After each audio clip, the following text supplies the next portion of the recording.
The NOVAR Verizon Cup Series race 15 of 30 went at the Ottawa Speedway in Ottawa, Canada. McDonald's Bull going to the 20th Nick Dunnigan. Dunnigan, he would lead the field with Cameron Brooks on his outside, Alan Kimmel, and the Thomas Lawyers in the 16, as that's the first two rows. And then Gerald Lansell and William Scott, they would be row 2. Green flag comes out, as watch Alan Kimmel. He will make the dive in turn 1. He will take the lead and lead the first lap, very similar to how he did in Talladega. Very similar to Talladega, except he didn't pass on Dylan Wally, and this time he did it on Mark Mungillo. Nick Dunnigan, excuse me. As Alan Kimmel, he will lead the first lap, but here's some intense action. Matt Kimmel and Shane Harden, Blake Camphausen, Casey Hiddo and Jake Carroll go 5 wide in the first lap, but however, Shane Harden would get in the first caution on lap 4. Dave Payton and MJ Holloway, they get together and they'll spin each other around, hit the, Shane Harden would hit the outside wall hard, but luckily he was able to drive it away because that was a little safer barrier there.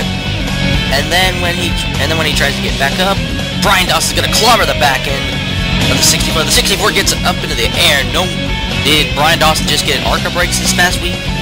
I'm not sure, but still have to just find out what was put on that 64 in order not to slow down to ram into the back of the 57. 57 and 64 will go out. Alan Kimmel will lead on this restart. Gerald Lansell second. Nick Dunnigan third. James Wilson Jr. fourth, and Mark Mungillo in fifth. As here comes Peyton. He's gonna be slow on this restart, as he's gonna be in the way. As Kimmel gets a big lead over everybody. That caution 2 at fly lap 13.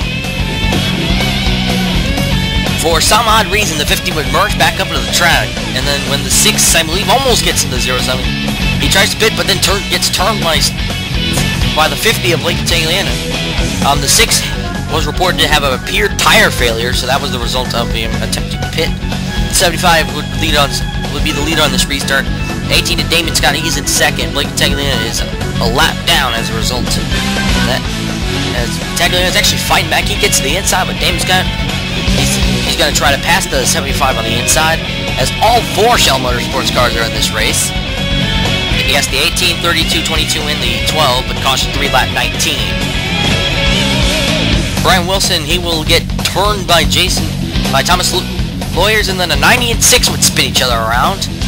The 90 would come back up, and then it hit the outside wall, but he was able to drive it away.